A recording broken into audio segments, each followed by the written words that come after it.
안녕하세요. 우리 모든 아기들 그 모습 그대로 빛나게 더블아트 오픈업 김현진입니다.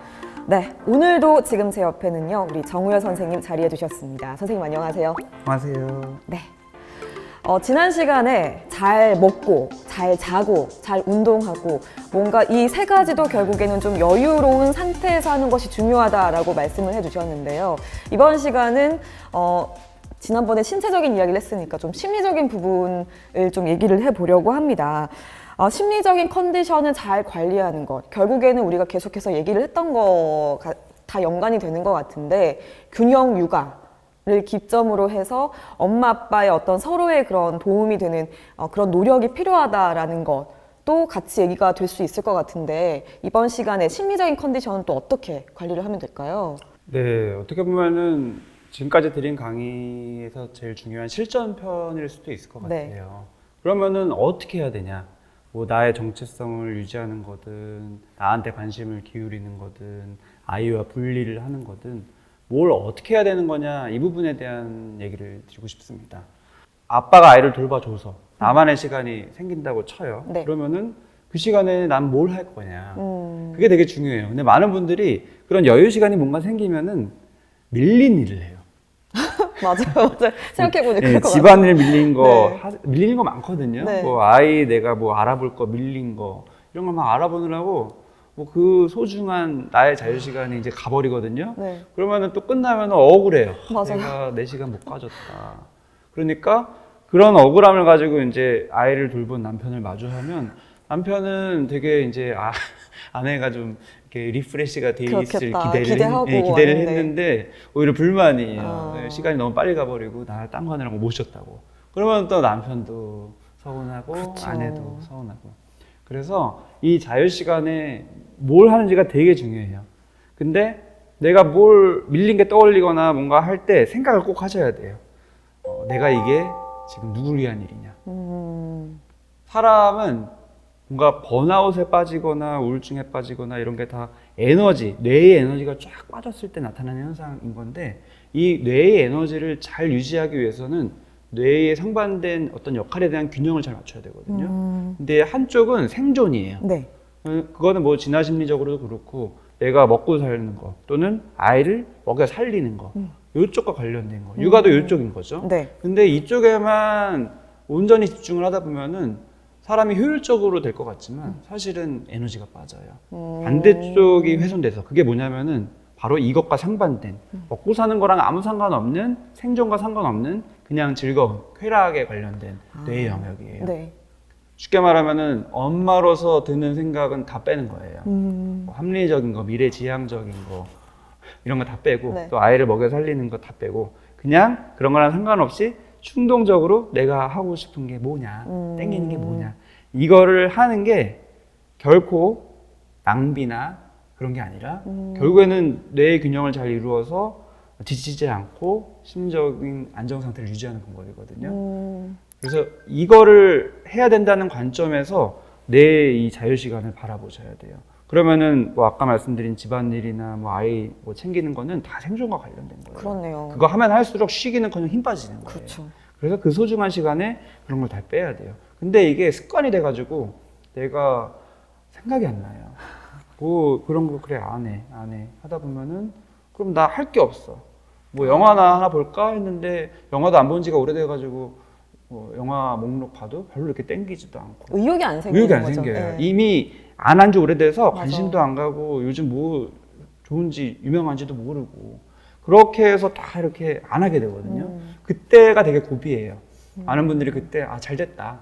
나 어차피 지금 취미도 없고 의욕도 없으니까 그냥 애나 보자. 이런 식으로 이제 체념하면은 진짜 악순환 되고요. 그때 경고 신호로 여겨야 돼요. 내가 진짜 큰일 났구나. 이렇게 시간이 주어졌는데 내가 이 시간을 나를 위해서 쓰고 싶은 마음조차 없는 상태가 됐구나. 네. 그 경고 신호로 여기고 그때 가만히 보셔야 돼요. 가만히 나의 어떤 본능적인 욕구에 집중해야 돼요. 그러면은 우선은 좀 드는 생각이 뭐 배고프다. 배가 고픈데 뭘 먹을까? 뭐 맛있는 걸 먹어야 돼요. 내가 맛있는 거. 뭐 아이랑 나눠 먹기 좋은 게 아니라 네. 오로지 나에만 오로지 집중하는, 나에만 네. 집중하는 맵고 짜고 이런 것도 좋죠. 네. 자극적인 것도 좋고 아이랑 상관없는 그거를 먹는 거. 근데 이 지점에서 많은 분들이 생각해요. 그거는 신체적인 관리인가요? 신체적인 관리를 넘어서 심리적인 관리예요. 한 예를 말씀드리면은 너무너무 내가 삶이 비관적이고 심리적으로 지치고 하는 끝판왕인 우울증의 끝판왕, 극단적인 행동을 하다가 실패해서 살아난 분들을 대상으로 이제 치유하는 프로그램 중에서 되게 유명한 게 뭐냐면은 그 사람이 살아생전에 평생 제일 좋아하던 음식들을 네. 딱 항상 차려줘요. 그리고 딱 앞에 갖다 놔요. 그러면 그 사람이 이걸 보고 어떤 반응을 보일까요? 우와 하고 먹. 와 맛있겠다 이렇게 먹지 않아요. 그러면은 그걸 딱 보는 순간 네. 막 울어요. 꺼이꺼이.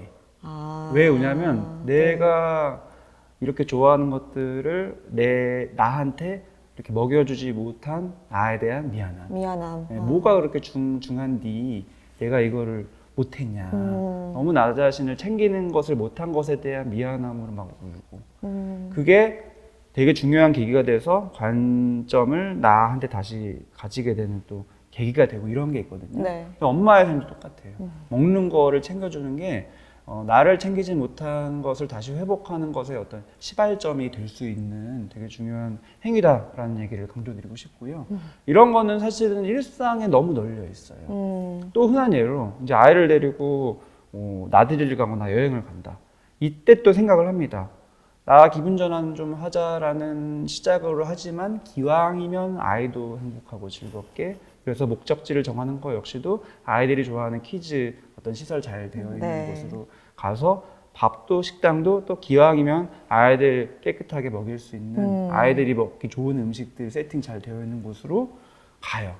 그러면은 이게 누구를 위한 여행이냐? 사실은 아이를 위한 여행이고 많은 분들이 여행 가서 리프레시보다는 뭐 육아의 연속이다, 극기훈련의 연장이었다 이런 얘기를 하는 이유가 결국에는 이런 식인 거예요. 그래서 두 마리의 토끼를 잡다가 결국에는 놓치고 이런 시간의 관점을 나로 돌려보는 연습을 하는 것도 되게 중요합니다. 그래서 제가 권유드리는 거는 여행지를 선택하는 거 역시도 그런 것보다는 내가 평소에 뭐 SNS나 친구들한테 들었던 요즘 핫한 플레이스, 내 마음이 땡기는 곳. 비록 합리적으로는 거기 가려면은 뭐 교통이 안 좋을 수도 있고 시설이 아이한테 안 좋을 수도 있고 줄 서려면 또 힘들 수도 있고 하지만 그럼에도 불구하고 그냥 내가 땡기니까 가는 거. 이게 바로 아까 말씀드린 쾌락의 대를 충족시키는 거거든요. 이런 식으로 하면은 어떨까요, 마음이? 근데 조금 죄책감이 들 수도 엄청 있을 들어요. 마음이 행복하지 않고 네. 더 죄책감 들고 이래도 되나? 네, 이래도 되나? 네. 네, 그러다가 선택 못하다가 큰맘 먹고 선택하면 역시 불편해요. 막 그렇죠. 찝찝하고. 근데 그거는 되게 중요한 고비예요. 왜 찝찝할까? 왜 죄책감이 들까? 내가 진짜 잘못했기 때문에 죄책감 드는 게 아니에요. 사람은 마음이 편하냐 불편하냐 이 기준이 뭐 잘못된 행동이냐 잘하는 행동이냐로 나뉘지 않고요. 내가 익숙한 행동이냐 익숙하지 않은 행동이냐로 나뉘어요. 그래서 익숙하지 않았다는 거예요. 그래서 불편하면은 문제는 안 했다는 거예요. 그래서 더 자꾸 해야 돼요. 그런 식으로 하다 보면은 나도 모르게 점점 불편감이 이렇게 희석되고 나한테 주는 만족감에 더 집중하게 되고 그런 시간을 내가 자꾸 가져야지 내가 뭘 하고 싶은지 뭘 원하는지 이런 마음들이 점점 확장이 됩니다. 그게 단순히 엄마 좋자고 하는 게 아니라는 거예요. 지금까지 계속 말씀드린 거잖아요. 결국에는 엄마가 신체적, 심리적으로 안정돼야 아이를 안정적으로 키우고 상호작용할 수 있다. 또 아이가 행복하기를 너무너무 바라는데 엄마가 행복해야지 그 삶의 낙을 아이한테 전수해 줄 수 있다. 이런 식으로 생각을 해서라도 나의 그런 만족감을 사수를 하셔야 되는 거예요. 이런 선택의 순간들은 일상에 널려 있죠. 네. 근데 많은 분들이 그 고비를 못 넘고 뭐 10개가 있으면은 10개 중에 사실은 처음에는 한두 개부터 빼오는 걸 해도 되는데 많은 분들이 거기서부터 갈등을 겪어요. 10개 중에 한두 개 사실 빼와도 돼요. 아이를 위해 해주는 시간과 돈과 에너지 빼와서 나한테 좀 이렇게 해주는 게 굉장히 중요한 선순환의 시작이다. 그래서 오늘 강의 지금 이 시리즈의 마지막 강의인데 그래 강의 잘 들었다.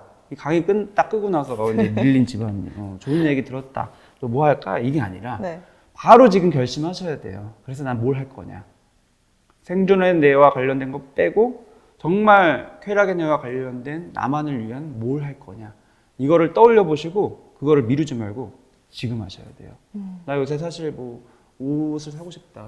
근데 옷을 사러 좀 알아봤더니 또는 좀 이렇게 백화점 같은 데 가봤더니 안 내켜요. 그 이유 중에 또 중요한 게 내 몸 지금 별로고 이거 입어봤자 안 이쁠 것 같고 그 돈으로 아이 사 입히면 아이는 몸도 예쁘고 너무 귀여울 것 같고 네. 그런 식으로 또 넘어가거든요. 네. 그때 그 고비를 넘겨서 질러야 돼요. 내 몸이 안 맞으면 어때요? 우선 사야 돼요. 사야지 거기에 관심이 초점이 맞춰져서 내 몸을 거기에 맞추려는 노력을 또 하게 돼요. 이런 식으로 선순환이 되지 지금 현실만 보고 자꾸 미루고 안 하고 하다 보면은 계속 또 악순환이 일어난다. 이런 얘기를 또 드리고 싶습니다. 네. 네, 선생님과 계속 얘기를 하다 보니까 이제 심리적인 컨디션을 관리하는 방법, 뭐 어떻게 보면은 쾌락이라는 단어가 조금은 부정적으로 느껴질 수도 있겠지만 결국에 나를 위한 시간, 나의 즐거움을 계속해서 추구를 해야 된다라는 거 굉장히 중요한 이야기를 들었습니다. 오늘의 행복을 미루지 말라. 여러분들 꼭 기억해 주시면 좋을 것 같고요. 저희 1회차부터 12회차까지 이렇게 선생님과 계속 함께 이야기를 나눠봤는데 결국에는 균형 육아는 우리가 계속해서 노력을 해야 되는 부분인 것 같아요. 어떠셨나요? 함께 하시니까? 제가 계속 말씀을 드리면서 저도 모르게 이걸 너무 강조하고 싶고 꼭 이렇게 했으면 좋겠는 에너지가 올라오는 걸 느꼈어요. 네. 그만큼 정말 많은 분들이 이 부분에서 어려움을 겪고 그 고비를 못 넘는다는 걸 제가 경험적으로 알고 있는 거고 꼭 이 시청하시는 분들은 꼭 뭐라도 행동으로 하셨으면 좋겠습니다. 강의에서 끝나면은 아무 소용 없습니다. 꼭 해보세요. 네, 꼭 하시면 좋겠습니다. 결국엔 실행이 굉장히 중요할 것 같고요. 사실 생각만 하기에는 좀 어렵게 느껴지는 부분도 있겠지만 결국에는 행동으로 옮겨야 더 가치가 있지 않을까라는 생각이 듭니다. 자, 엄마 아빠를 위한 더블아트 오픈업 저희 12회차 여러분들과 함께 했는데요. 여러분들에게 많은 도움이 되기를 바라겠습니다. 선생님 오늘 고맙습니다. 감사합니다.